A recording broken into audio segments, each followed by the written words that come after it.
this is a wild one, and I didn't have a aging Marvel Comics writer coming out as trans at 73 years old on my 2025 bingo card.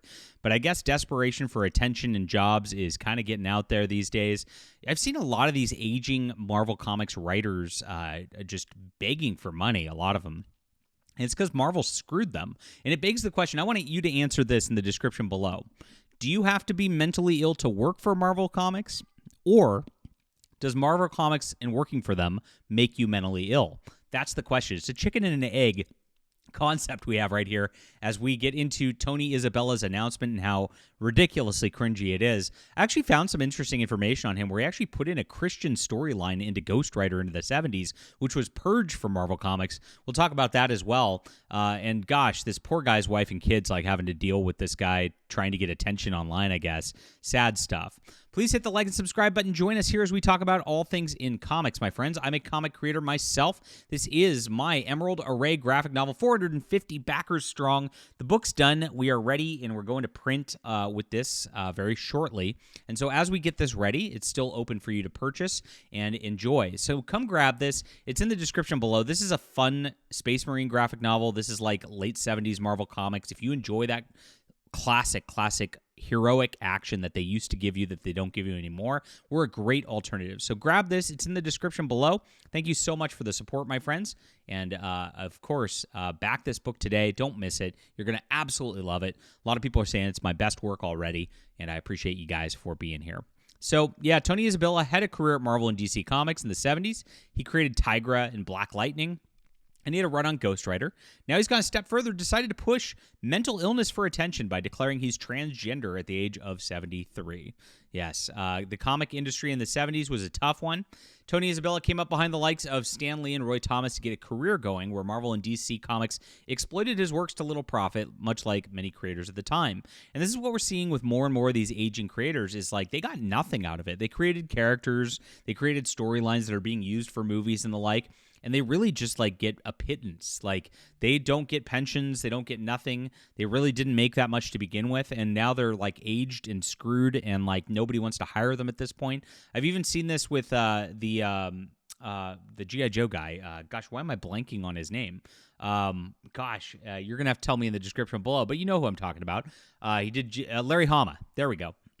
Larry Hama's been posting about how he's broke and the like recently, and it's just like sad to watch because that guy did so much for Marvel Comics and has just nothing to show for it. This is what the industry does to people. It just picks people up, it churns them out, it goes to the next person. When you age out, they go to the next person. If your page rates get too high, they go to the next person, and they have little concern for you or anything because they're just a content machine that doesn't even care about their own, lore or and they don't actually want you to get successful as a creator, because if you do, you're too valuable for what you could produce for them. It's just ridiculous. Now, in recent years, we've seen the fruits of this. I've actually heard rumblings from the industry that even the bigger names are phoning things in because they just don't want to produce their best content. They don't want to give Marvel and DC any characters or real work at this point that they could save for themselves for a Netflix adaptation or something like that, because they're not going to get paid for it. And that's exactly what came down the pipeline. Now, I think this background's very important for how the comic industry just destroys people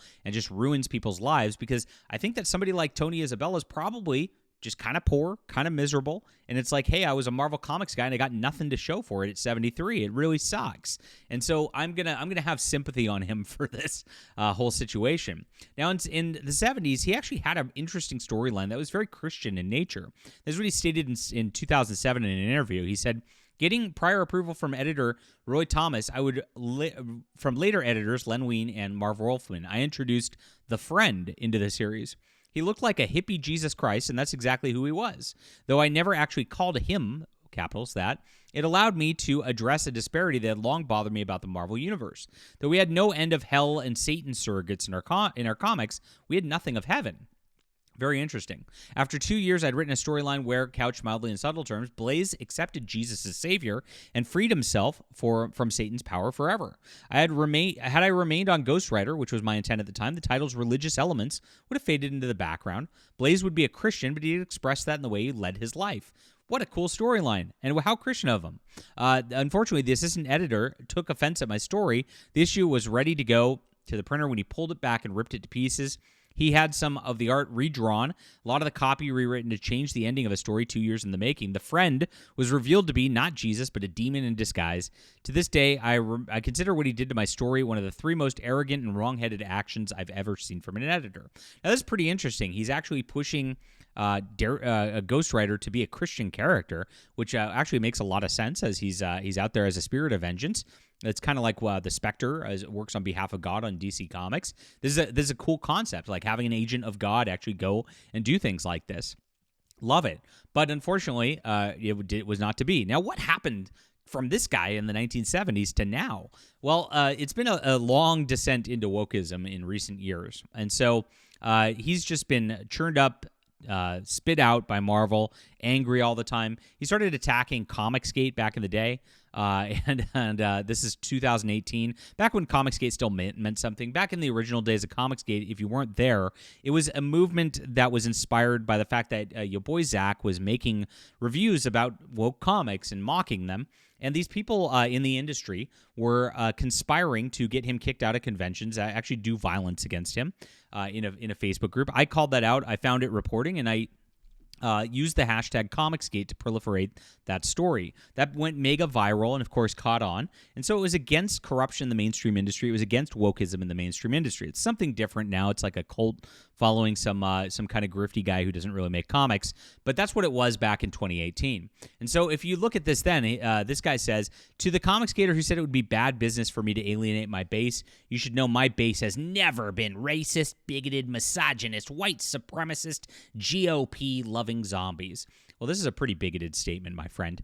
You must be confusing me with some other writer. Also, I blocked you. Oh, stunning and brave right there. He actually went even crazier in 2023, when he wanted Eric July banned from San Diego Comic-Con. Now he's going after a black author to try to be woke and virtuous. What happened to trying to include black people, Tony Isabella? What's happening? You're the creator of Black Lightning. That was the whole point of that character, right? Oh, man, so sad, so racist.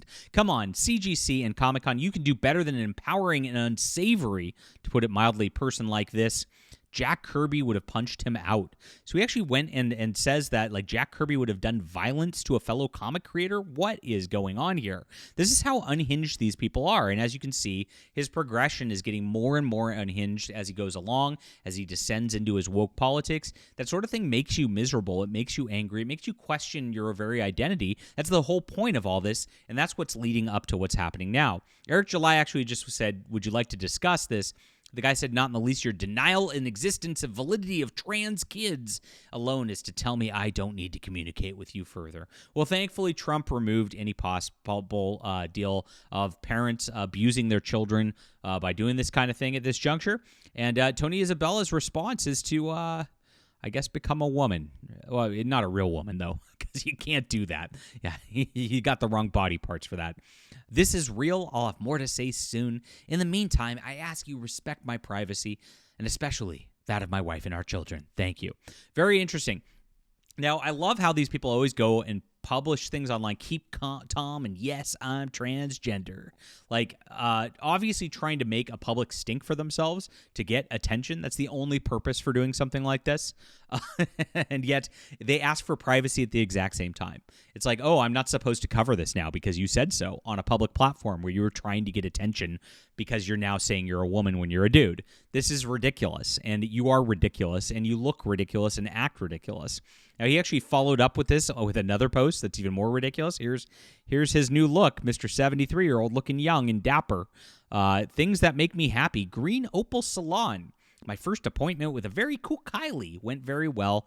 My hair isn't quite there for what I'd like to do with it, but it's a start. If I don't stare in the mirror too long, I think I look cute. Ah, yes, the look of a woman. Well, not these days anymore. Very, very wild stuff. Now, the writer's taken himself, he's calling himself Jenny online, and if you look up Tony Isabella, and you see the Wikipedia page, they've actually changed it on Wikipedia. Jenny Blake Isabella. Oh, hey, Jenny Blake. Very, very bizarre that they go with that here. His name's Tony. He's written as Tony. All of his stuff is called Tony, and this seems like a desperate cry for attention. I'm glad Google didn't change this because it's ridiculous on this front. But that's exactly what's going on in the comic industry today. Like I said, the question is, do you have to be mentally ill to work for Marvel Comics, or does Marvel Comics make you mentally ill? Leave a comment down below with what you think. Hit the like and subscribe button. Please check out some good comics that Marvel Comics won't produce anymore. This is the type of stuff you used to get. I can't implore you to get in on this hard enough, guys. You're going to love this. This is the comic book you've been waiting for. Please grab it in the description below. Really appreciate you for being here. We'll be back soon.